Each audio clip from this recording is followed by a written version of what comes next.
The bobcat, scientifically known as Eleoenix rufus, is one of the most widely distributed and recognizably wild cats of North America, a medium-sized predator with a bobbed tail, 2-of-the-earth ears, and spotted coat that has adapted to life in a wide variety of landscapes ranging from dense forests, swamps, deserts, and mountain slopes to the very edges of agricultural land and even near suburban neighborhoods. Yet despite its reputation for resilience and adaptability, the bobcat faces an ever-growing threat in the modern world, and that threat is the relentless loss and fragmentation of its natural habitat, a process that has been accelerating with the expansion of human civilization through urbanization, deforestation, road construction, agricultural development, industrial projects, and recreational land use, all of which collectively chip away at the wilderness spaces that once provided bobcats with food, shelter, safe breeding grounds, and corridors for movement, and while it is true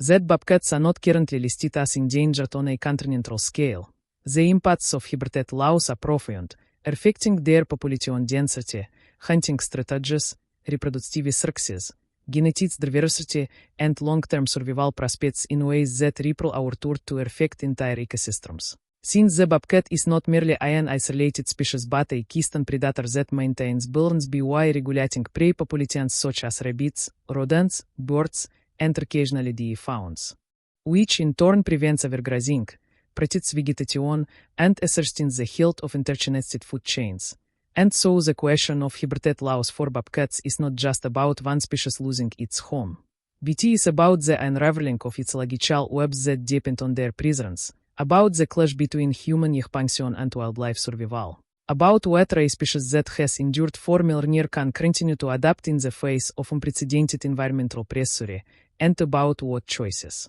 humans make today to preserve or neglect the natural world that sustains not only bobcats but also human life itself. When examining the impacts of habitat loss on bobcat populations, one must first understand the scale and speed of landscape change across North America, because over the last century, millions of acres of forests, grasslands, and wetlands that once served as prime bobcat territories have been converted into farmland, residential subdivisions, industrial zones, and sprawling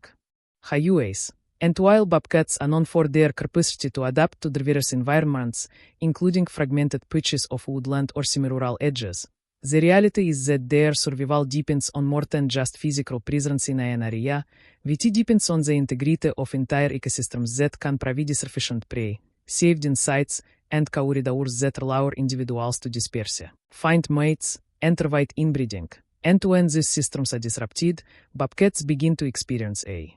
cascade of challenges, starting with reduced hunting grounds, since as fields replace forests and as concrete replaces meadows, populations of rabbits, hares, squirrels, quail, and other small animals decline or shift unpredictably, forcing bobcats to travel further in search of food, which increases energy expenditure, passes to roads and vehicles, and often brings the into conflict with humans when they turn to backyard poultry or pits as alternative prey, and such encounters rarely.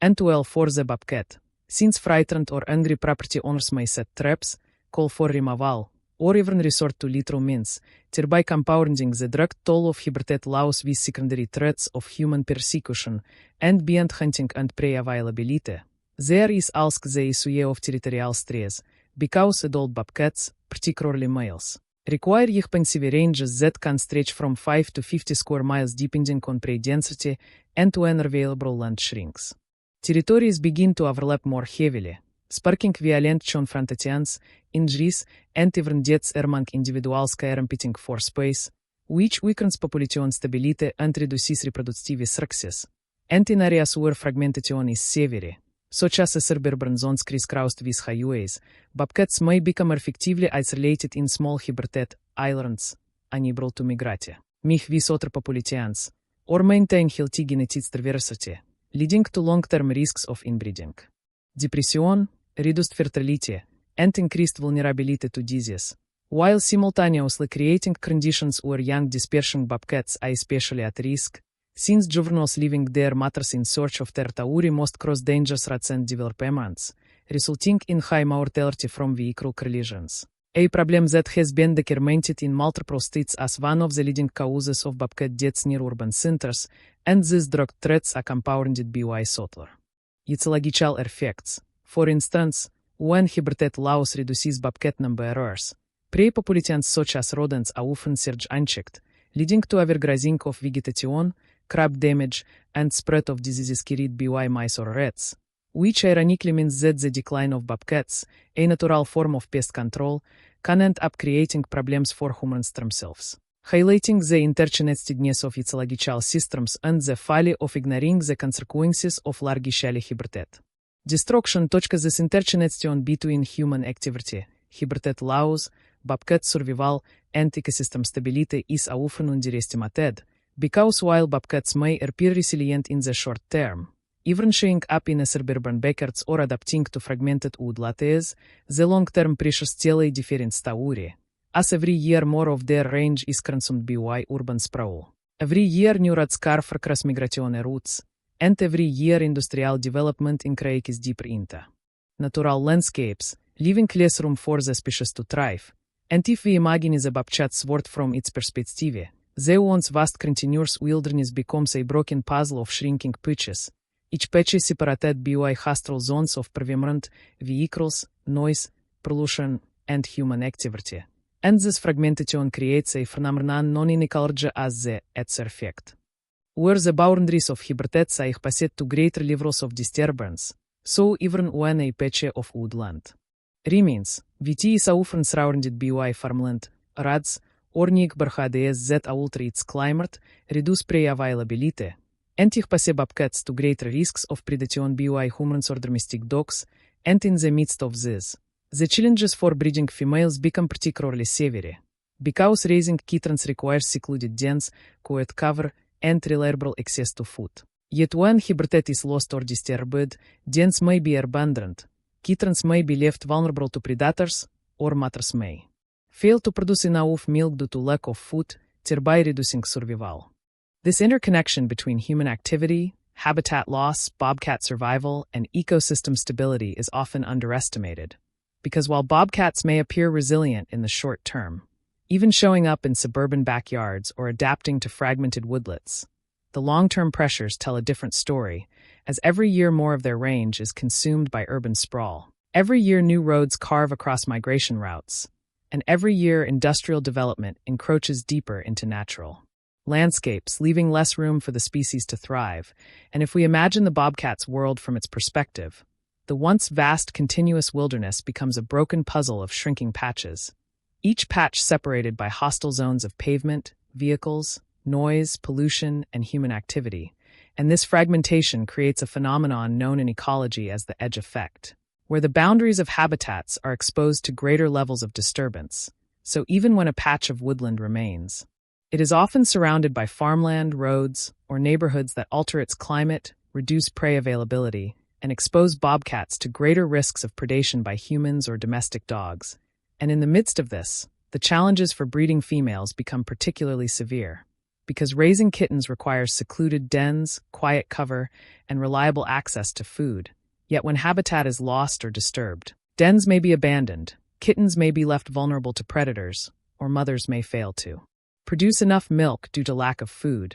thereby reducing survival rates for the next generation. And while bobcats are solitary hunters that generally avoid humans, forced proximity increases the likelihood of encounters that can turn fatal, since a bobcat crossing a backyard in search of prey may be misunderstood as a dangerous threat, even though attacks on humans are extraordinarily rare. And this misunderstanding fuels fear, trapping, or killing, which adds yet another layer of human-caused mortality on top of the already mounting losses from habitat destruction. And in ecological terms, the disappearance or decline of bobcats in certain areas is not just a local tragedy but a systemic imbalance, because without this mid-sized predator to regulate populations of rabbits, rodents, and other small mammals, vegetation may be overgrazed, ground cover destroyed, and even bird populations affected, as nest sites are lost to unchecked herbivore pressure, and the spiral continues outward until ecosystems once held in balance by the silent presence of bobcats begin to degrade in ways that affect soil health, water cycles, and plant communities, and these degradations can eventually circle back to harm human agriculture and settlements. meaning that the fate of bobcats and the fate of human well-being are not as separate as they may appear, but tightly woven into a shared ecological fabric. When conservation biologists study bobcat populations under pressure from habitat loss, they often highlight how fragmented landscapes do not just shrink available space, but also alter the very behavior and movement patterns of these predators. Because a bobcat that once had the freedom to roam widely across valleys, forests, and ridges may now find itself forced to navigate narrow strips of woodland between subdivisions, or creep cautiously along the edges of highways at night in search of prey. And this constant negotiation with human infrastructure increases stress, reduces hunting efficiency, and exposes individuals to risks that were once minimal in the wild, such as high mortality from vehicle collisions, entanglement in fencing, and exposure to pesticides or poisons left out to control rodents, which may in turn poison bobcats indirectly when they consume contaminated prey. And the tragic irony of this situation is that the very development humans pursue for comfort and progress undermines the survival of species that have quietly played a role in keeping natural systems balanced. And although bobcats are still relatively common compared to some other wild cats like the Canada lynx or ocelot, their abundance masks the silent erosion of their ecological security. Because while they may persist in the short term in fragmented patches, the genetic bottlenecks, reduced prey, and elevated conflict levels that accompany habitat loss can take decades to manifest in population declines, and by the time such declines become obvious, it is often too late to reverse the damage without significant and costly intervention. And this is why ecologists stress the importance of proactive conservation, urging for the establishment of wildlife corridors that reconnect isolated patches of habitat,